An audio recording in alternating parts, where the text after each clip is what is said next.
అందరికీ జై భీమ్.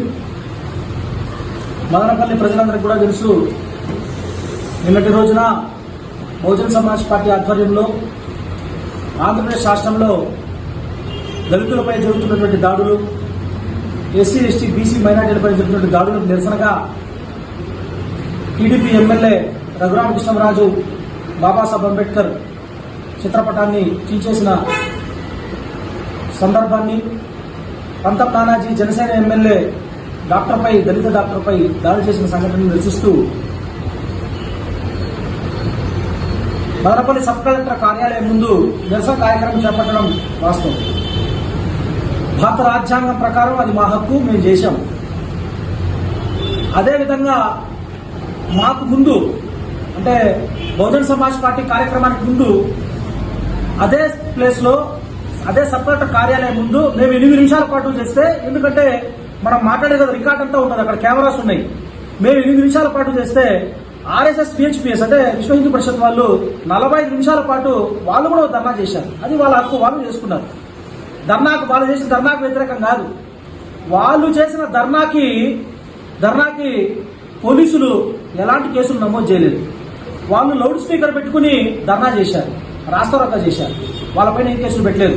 కానీ మేము చాలా శాంతియుతంగా మేము చేసినటువంటి ధర్నా, దిష్టిబొమ్మల దహనం చేసి మేము చేసినటువంటి ధర్నా పైన మాత్రం మదనపల్లి డీఎస్పీ కొండయ్య నాయుడు గారు మా పైన కేసు నమోదు చేశారు.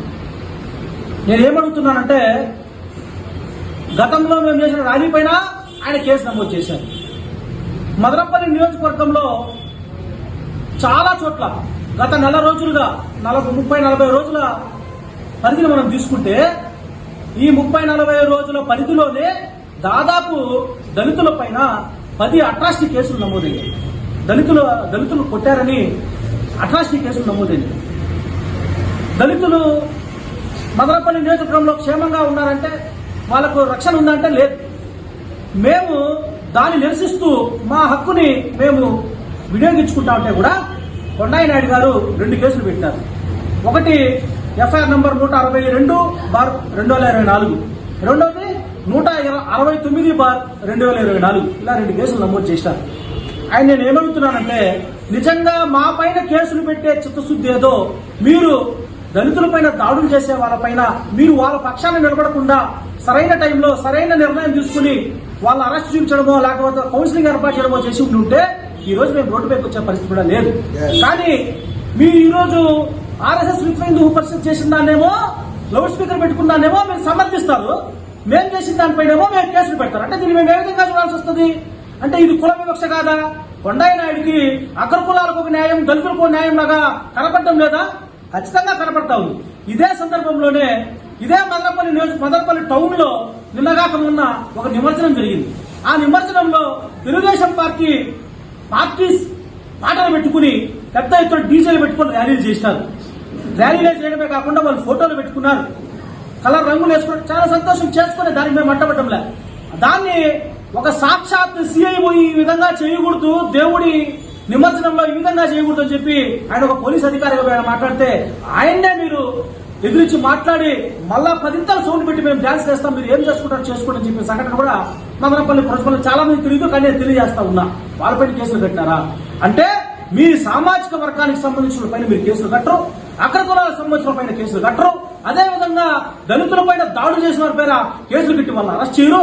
అవి కాకుండా మా హక్కును మేము మాట్లాడితే, మేము రోడ్డుపైకి వస్తే, మేము బయటకు వస్తే మా పైన కేసులు కడతారా? అంటే చట్టం మాత్రం మీకు మాత్రమే చుట్టమా అని చెప్పి మీరు అనుకోవద్దు. నేను అందుకే చెప్తా ఉన్నా, ఏదైతే డీఎస్పీ కొండయ్య నాయుడు గారు తీసుకుంటున్న నిర్ణయాన్ని వ్యతిరేకిస్తూ మేము కూడా చట్టాన్ని ఉపయోగించుకునే ఖచ్చితంగా చూడండి, నిన్నటి రోజునే మా పైన కేసు నమోదైన తర్వాత నిన్నటి రోజునే మేము చాలా స్పష్టంగా నేషనల్ ఎస్సీ కమిషన్ కి కొండయ్య నాయుడు పైన ఫిర్యాదు చేశాం. అదేవిధంగా నేను త్వరలో ఢిల్లీకి పోతా ఉన్నా. ఢిల్లీలో కూడా మా ఎంపీ గారు, మా పార్టీ ఉంది, మా జాతీయ కార్యవర్గం రాష్ట్ర కార్యవర్గం ఉంది. మా జాతీయ కార్యవర్గం రాష్ట్ర కార్యవర్గం పైన ఒక నిర్ణయం తీసుకున్నాం రాత్రి.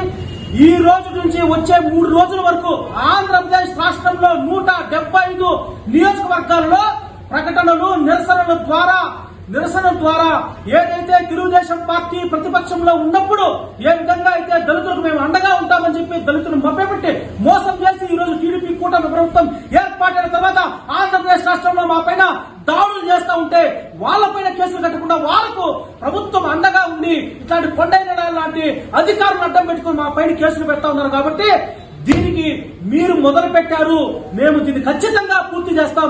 మీరు కేసులు పెట్టి మొదలైతే పెట్టారు కానీ దీనికి మేము ఖచ్చితంగా పూర్తి చేస్తాం. కొండైనాడు లాంటి అధికారులని టీడీపీ ప్రభుత్వం వెనుకుంటూ ప్రోత్సహిస్తా ఉంది కాబట్టి ఈ రోజు ఇలాంటి సంఘటనలు జరుగుతూ ఉన్నాయి.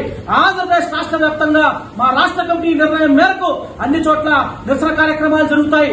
ఏదైతే ఈ రోజు మా పైన కేసు పెట్టినటువంటి దాడులు ఏవైతే కేసులు ఉన్నాయో ఆ కేసులకు మేము సిద్ధం. మేము దాన్ని ఎదుర్కొంటాం. ఖచ్చితంగా ఇదే కేసుల పైన ఏ విధంగా ఆంధ్ర మద్రాపల్లి నియోజకవర్గంలో దళితులపైన జరిగిన దాడులు మా పైన పెట్టిన కేసులని హైకోర్టులో కూడా మేము పిల్లేస్తా ఉన్నాం. సెలవులు అయిపోయిన తర్వాత హైకోర్టులో కలుసుకుందామని చెప్పి కూడా కొండయ్య గారికి నేను తెలియజేస్తా ఉన్నా. అదేవిధంగా నేషనల్ ఎస్సీ కమిషన్ కూడా పెట్టి ఉన్నాను. నేను ఒకటే చెప్తాను ప్రభుత్వానికి, మీరు గతంలో ఏ విధంగా దళితుల పట్ల దొంగ నాటకాలు ఆడారు, కానీ ఈ రోజు అధికారంలోకి వచ్చిన తర్వాత వైఎస్ఆర్ కాంగ్రెస్ పార్టీ వల్ల వదిలేసి దళితుల పైన పడ్డారు మీరంతా కూడా. అంటే ఎవరిని కొట్టి సమాజానికి భయం పెట్టాలని చూస్తా ఉన్నారో అందరికీ అర్థమవుతుంది. కాబట్టి ఈ యొక్క సంఘటనలు రాష్ట్ర ప్రభుత్వానికి కూడా తెలియజేస్తా ఉన్నా. కొండైనా లాంటి అధికారులు మీరు అడ్డం పెట్టుకొని చేసే ఈ కార్యక్రమాలకి మేము ఖచ్చితంగా ఎదుర్కొంటామని చెప్పి సందర్భంగా తెలియజేస్తూ కొండయ్య నాయుడు గారి పైన నేషనల్ ఎస్సీ కమిషన్ కి ఫిర్యాదు చేశాము. అదేవిధంగా హైకోర్టులో ఆయన పిల్లేస్తా ఉన్నాము. మేము కూడా న్యాయ పోరాటానికి సిద్ధంగా ఉన్నామని చెప్పి తెలియజేస్తా ఉన్నా. జై భీమ్, జై భారత్.